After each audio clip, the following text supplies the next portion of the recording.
안녕하십니까? 오늘은 요한계시록 강해 제32강입니다. 오늘은 15, 16, 17, 18장을 총괄하여 개관하는 시간을 갖겠습니다. 요한계시록 15장에서 18장은 하나님의 진노의 집행을 두 부분으로 묘사하고 있습니다. 예를 들어서 15장, 16장은 사단적 삼위, 즉 용과 첫째 짐승과 새끼양 같은 짐승을 경배하는 자들 위에 7 대접 재앙을 쏟아붓는 것을 설명하고 있고요. 17장과 18장은 종말적 바벨론에 대한 이어지는 심판으로 생생하게 묘사해 주고 있습니다. 이 요한계시록 15장에서 16, 17, 18장을 자세히 분석하여 연구하기 전에 본문을 의미 있게 해석하는 데 있어 중요한 일반적 이슈 몇 가지를 살펴봐야 될 것 같습니다. 먼저 15, 16장에 나와 있는 7 재앙의 신학적 의미를 좀 살펴보겠습니다.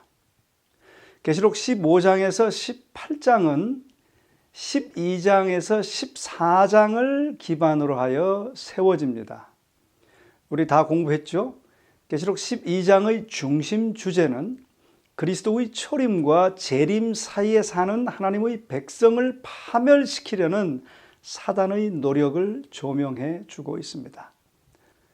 그 다음 13장은 특별히 마지막 때에 초점을 맞추고 있는데요. 하나님의 신실한 남은 무리에 대한 열국들의 분노를 집중적으로 조명해 주고 있습니다. 이제 그 다음에 이어지는 말씀들이 그 나라들의 분노에 대한 하나님의 반응이 이제 기록되고 있는 것입니다.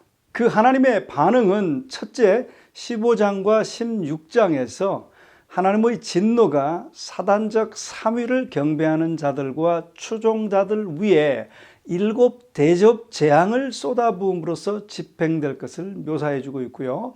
두 번째는 17장과 18장에 특별히 종말에 있을 음녀 바벨론에 대한 심판을 기술하고 있습니다. 먼저 15장과 16장의 7 재앙을 좀 더 자세히 분석해 보면요. 첫째, 요한계시록은 마지막 7 재앙을 하나님을 대항한 최후의 반역의 세상에 남김없이 드러낸 하나님의 진노로 제시하고 있습니다. 둘째, 또한 7 대접 재앙은 마지막 재앙들로 언급되고 있어요. 그 이유는 반역한 인간들에 대한 하나님의 진노가 이제 7 재앙에서 완결되기 때문입니다. 이 재앙들은 7 나팔 재앙에서 8장 9장에 기록된 7 나팔 재앙에서 상징적으로 묘사되었던 하나님의 진노를 이제 이 16장에서 마무리하는 차원에서 쏟아지게 됩니다. 8장 9장에 기록되었던 7 나팔 재앙은 구속의 목적을 가지고 있었어요. 즉 이것은 반역한 백성을 회개하게 하고 또 회개의 시간이 신속히 다하여가며 자비의 문이 영원히 닫히게 된다는 것을 경고하기 위한 자비가 섞인 하나님의 심판이었습니다. 그러나 16장에 나오는 7 재앙의 목적과 성격은 판이하게 다릅니다. 그래서 세 번째로 이 7 재앙은 자비가 섞이지 않은 하나님의 심판이라고 하는 것입니다. 7 대접 재앙은 회개를 위한 최후의 외침 후에 모든 사람의 운명이 결정된 다음에 쏟아집니다. 문맥에 의하면 마지막 7 재앙은 하나님의 신실한 백성을 파멸시키려고 했던 종말적 바벨론에 대한 하나님의 최후의 응답인 것입니다. 우리가 잘 아시는 출애굽 시대의 애굽의 재앙과 홍해에서의 위대한 구원을 송축하는 모세의 노래가 출애굽기 15장에 기록되어 있고요. 또 고대 바벨론의 몰락이 예레미야 51장에 기록되어 있는데요. 이런 두 가지 주제 등은 계시록 15장, 16장의 7재앙의 목적 및 성격과 관련하여 시사하는 바가 큽니다.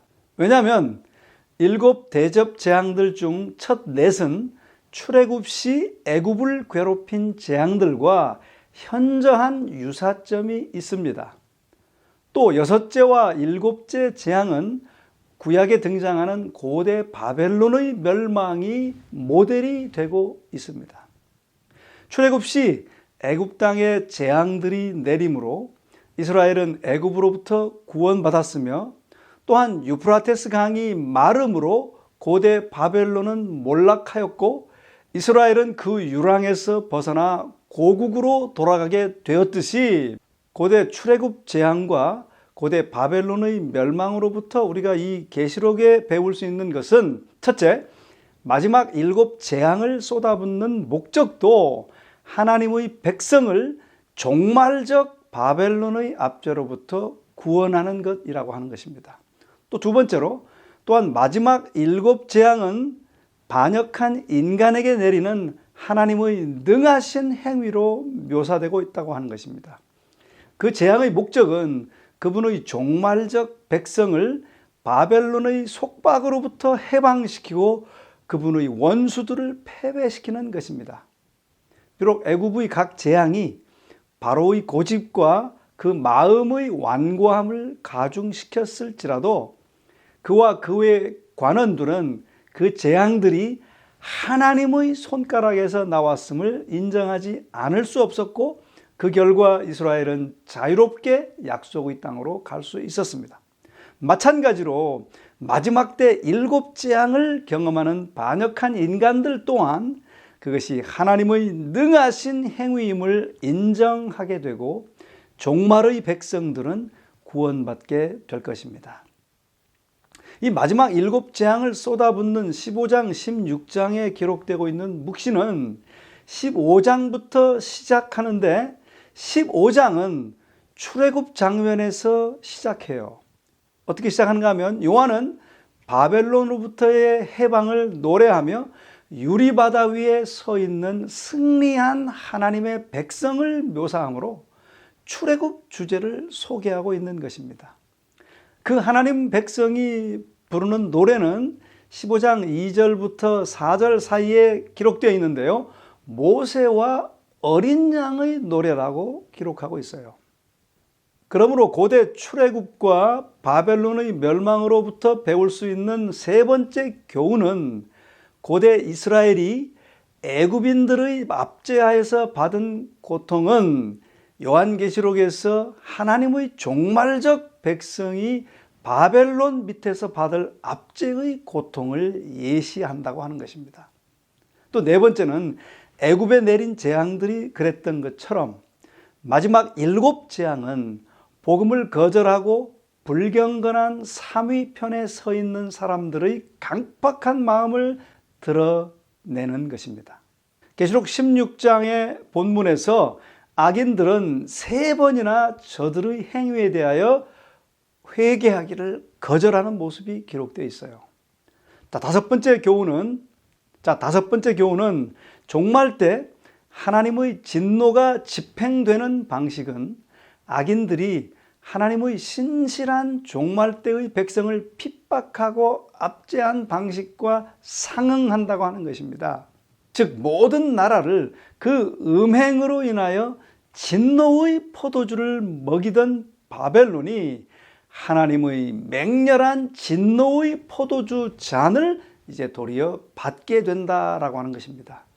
여섯 번째 교훈은 종말적 바벨론에 내려지는 재앙은 바벨론의 죄와 하나님의 백성에 대한 바벨론의 압제에 비추어 볼 때 적절합니다.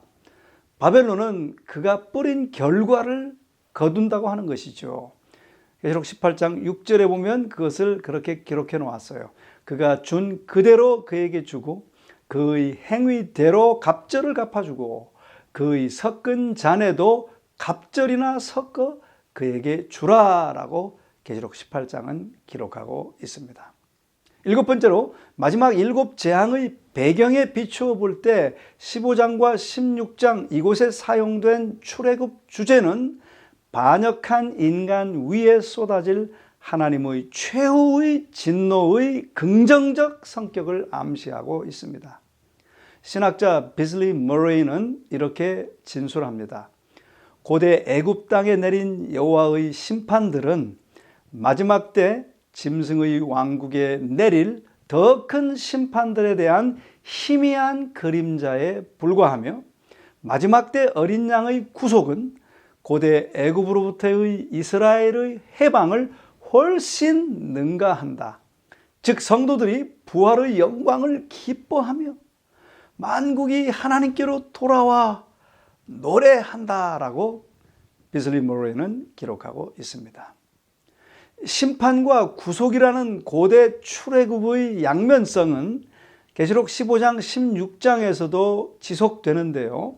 독자들이 이것을 확실히 이해할 수 있도록 구속의 건설적인 요소가 제일 먼저, 즉 일곱 재앙이 시작되는 15장 16장의 맨 앞 15장 1절부터 4절까지 기록되고 있습니다.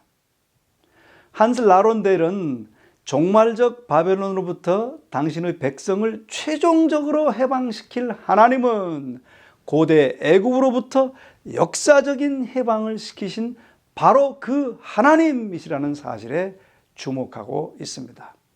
모세가 애굽에 재앙을 내리고 하나님의 백성을 약속의 땅으로 인도하는 일에 그분의 대리자가 된 것처럼 새 모세인 그리스도께서도 영적 애굽 또는 바벨론에 마지막 일곱 재앙을 내리고 자기 백성을 해방시켜 약속의 땅으로 인도하는 일에 하나님의 종말적 대리자 역할을 하신다라고 기록하고 있습니다. 자, 마지막으로 여덟 번째 15장 16장 본문은 마지막 일곱 재앙들이 문자적으로 아니면 상징적으로 이해되어야 할지를 명백히 말하고 있지 않습니다. 우리가 전에 연구했던 계시록 전반부 6장과 8장과 9장의 일곱 인과 일곱 나팔에는 상징적 의미가 분명히 나타나 있습니다.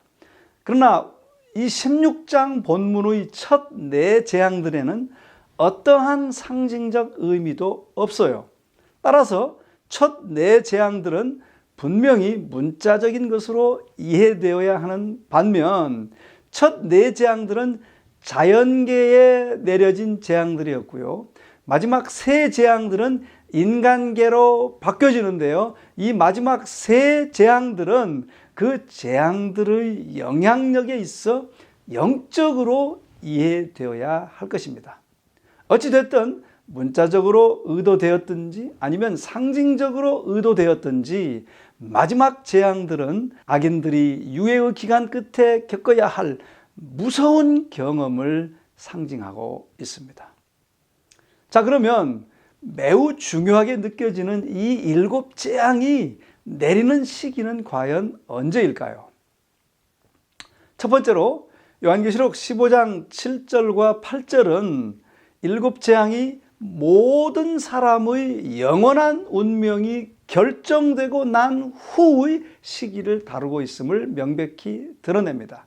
계시록 15장 7절과 8절은 이렇게 기록하고 있죠.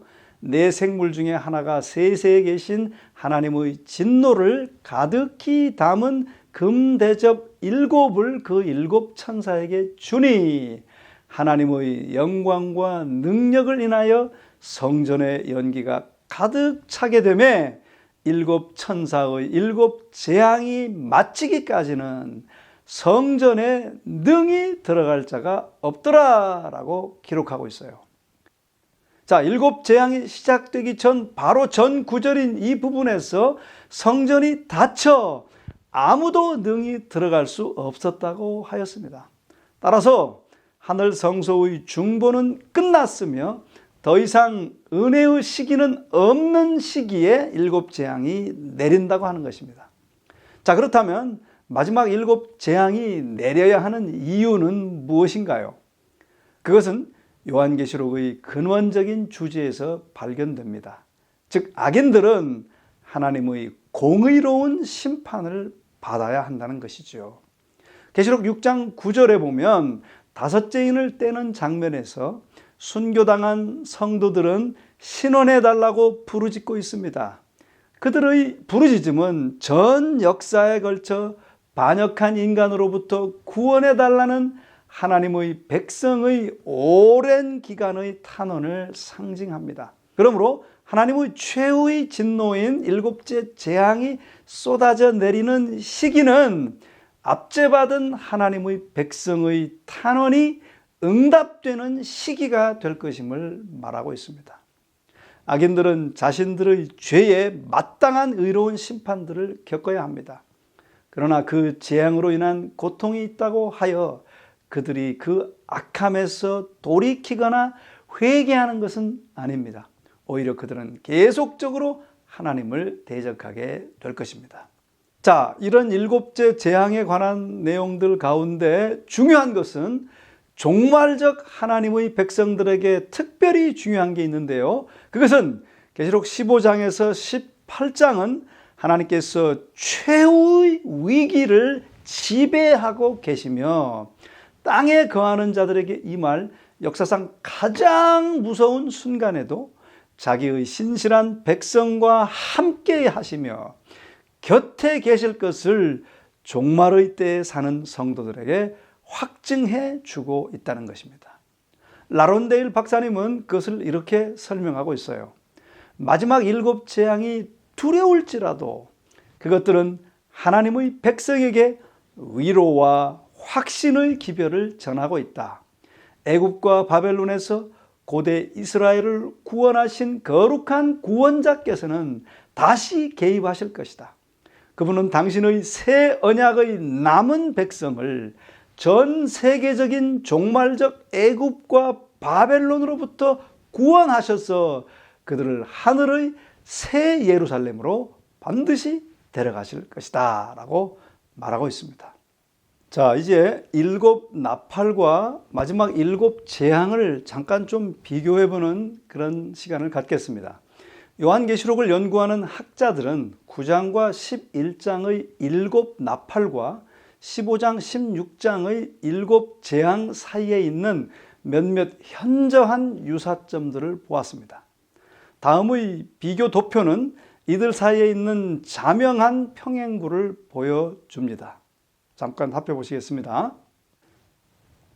이 도표에서 보시는 것처럼 왼쪽은 8장에 나와 있는 일곱 나팔이고요. 오른쪽은 일곱 대접 재앙에 대하여 묘사해주고 있습니다. 둘 다 서론적 장면이 성전 장면입니다. 일곱 나팔 중 첫째 나팔도 땅에 내렸고요. 일곱 대접 재앙도 땅에 내리고 있습니다. 둘째 나팔 재앙은 바다에 내렸고요. 일곱 대접 재앙도 바다에 내렸습니다. 셋째 나팔 재앙도 강들과 샘들에 내렸고요. 일곱 대접 재앙도 강들과 샘들에 내렸습니다. 넷째 나팔 재앙도 해와 달과 별에 관계된 것이었고요. 일곱 대접 재앙도 해와 관계되는 것입니다. 다섯째 나팔 재앙도 무저갱으로부터 흑암이 올라오면서 메뚜기 떼가 나왔거든요. 일곱 대접 재앙 중에 다섯째 재앙도 흑암이 짐승의 보좌 위에 드리웠다라고 기록하면서 흑암의 유사점을 가지고 있습니다. 일곱 나팔 재앙 중 여섯째 나팔도 유브라데스 강과 관련되어 내렸고요. 또 일곱 대접 재앙 중 여섯째 재앙도 유브라데스 강과 관련하여 내려지게 됩니다. 또 마지막으로 일곱 나팔 재앙 중에 일곱째 재앙은 큰 음성이 나며 나라가 임하고 그리스도께서 통치하심을 말하고 있는데 일곱 대접 재앙의 일곱 번째 재앙도 큰 음성으로 말하면서 다 이루었다라고 외치고 있는 장면입니다. 이렇게 유사점들이 있습니다. 이런 여러 유사점에도 불구하고 또한 존재하는 명백한 차이점들은 일곱 나팔과 마지막 일곱 재앙이 동일하지 않음이 분명합니다. 자, 동일하지 않은 차이점은 첫째, 계시록 8장 2절과 5절의 서론부는 여전히 그리스도의 중보가 진행 중이며 은혜를 얻을 수 있는 기간 동안에 여전히 일곱 나팔이 울리고 있음을 보여줍니다. 그러나 일곱 대접 재앙은 중보가 끝난 이후에 사람들에게 그 영향을 미칩니다. 성전은 닫혀서 아무도 들어갈 수 없어요. 둘째는 일곱 나팔들에서 나타난 재앙의 공포는 제한적이었고 부분적이었습니다. 즉 나팔 재앙은 사단의 왕국의 일부 백성에게 영향을 미쳤어요. 그러나 일곱 대접 재앙은 제한적이 아니라 그 범위에 있어 분명 전 세계적입니다. 그 공포가 온 땅에 미치게 되죠. 이때 하나님의 신실한 백성은 보호를 받는 반면 사악한 삼위를 섬기는 자들은 모두가 다 해를 받게 됩니다. 셋째, 일곱 나팔 재앙은 구속적 목적이 있는 반면 마지막 일곱 재앙은 징벌적 목적이 있습니다. 이 일곱 대접 재앙은 재앙의 가혹함에도 불구하고 우상 숭배를 포기하지 않으려는 악인들의 완악한 불신을 드러냅니다. 넷째, 마지막으로 나팔 재앙에는 비교적 긴 기간이 포함되지만 매우 짧은 기간에 내릴 것 같은 일곱 대접 재앙에는 그러한 기간이 언급되어 있지 않습니다. 즉 일곱 나팔은 요한의 때로부터 재림까지의 역사적 전 기간을 다루고 있지만 마지막 일곱 재앙은 역사의 끝, 곧 재림 직전에 쏟아지는 것입니다. 자, 그렇다면 일곱 나팔과 또 마지막 일곱 재앙 사이의 현저한 유사점에 대하여 또 차이점에 대하여 어떻게 우리가 설명할 수 있을까요? 첫째, 나팔 재앙은 일곱 대접 재앙에 앞서 진행되는 전 기독교 역사를 통하여 하나님께서 개입하신 일련의 사건들입니다. 이것은 여전히 복음이 전파되고 있고 백성이 구원을 받고 있으며 그리스도와의 관계를 맺고 있는 시기 중에 일어납니다. 그러므로 나팔 재앙은 예비 심판으로 간주되어야 하는데 그들의 이마에 하나님의 인을 갖지 못한 자들과 복음을 거절한 자들의 악함을 징치하고 경고하시는 하나님의 반응입니다. 그 목적은 하나님의 백성을 적대하는 세상으로 하여금 회개케 하기 위함이에요. 그런데 일곱 대접 재앙은 미래의 사건으로 역사의 마지막에 징벌적으로 집행된다는 것입니다. 일곱 대접 재앙은 반역한 인류 위에 내립니다. 이때는 회개치 않은 자들을 위하여 더 이상 중보와 은혜의 시기가 없습니다. 따라서 나팔 재앙과 일곱 대접 재앙은 유사하지만 동일하지 않아요. 즉 일곱 나팔 재앙은 최후의 일곱 대접 재앙과 계시록 20장에 묘사된 최후의 심판에서 하나님의 남김없는 진노가 내리게 될 미래의 보응을 미리 맛보는 것이며 또한 그것에 대한 사전 경고로 보아야 할 것입니다. 그러나 우리가 주목해야 될 것은 존 폴린의 말처럼 일곱 재앙은 일곱 나팔의 한 부분입니다. 어떻게 그렇게 될까요? 존 폴린 박사는 요한계시록 8장과 11장 사이의 일곱 나팔과 여호수아 6장의 여리고 전투 사이에 있는 흥미로운 유사성에 주목합니다. 나팔을 든 제사장들과 함께 이스라엘 백성은 여리고성을 7일 동안 돌았습니다. 엿새 동안은 하루에 한 바퀴씩 돌았고 제7일에는 7번을 돌았습니다. 결국 일곱 나팔이 크게 울렸고 그 여리고성은 무너져 내렸습니다. 이러한 구약적 배경은 계시록 8장과 11장에서 무슨 일이 일어날지에 대하여 매우 예시적인 것입니다.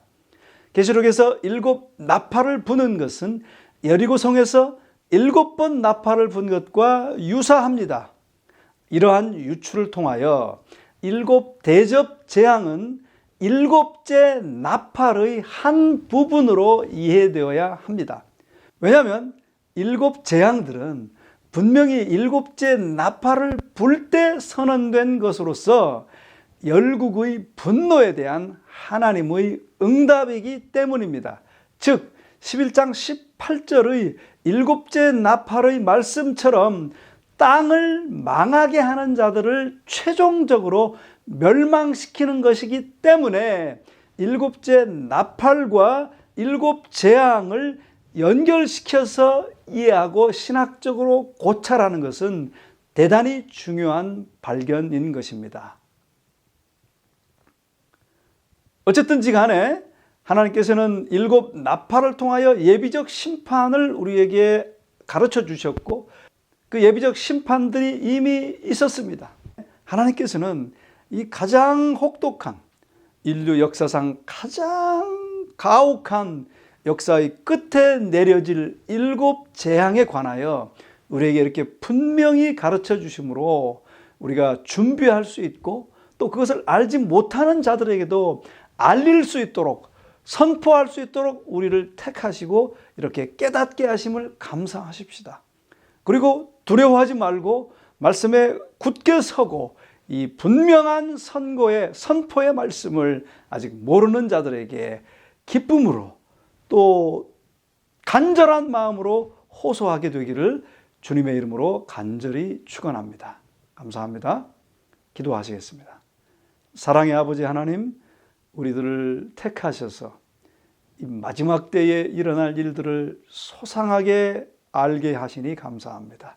우리가 말씀을 분명히 깨닫고 아직도 알지 못하는 많은 영혼들에게 이 말씀을 증거함으로 말미암아 하나님의 백성들을 바벨론에서부터 불러내는 그 위대한 사역에 기쁨으로 동참할 수 있게 되고 그래서 많은 하나님의 백성들을 구원하는 이 위대한 사역에 즐거움으로 참여하게 하여 주시옵소서. 예수님의 이름으로 간절히 축원하옵나이다. 아멘.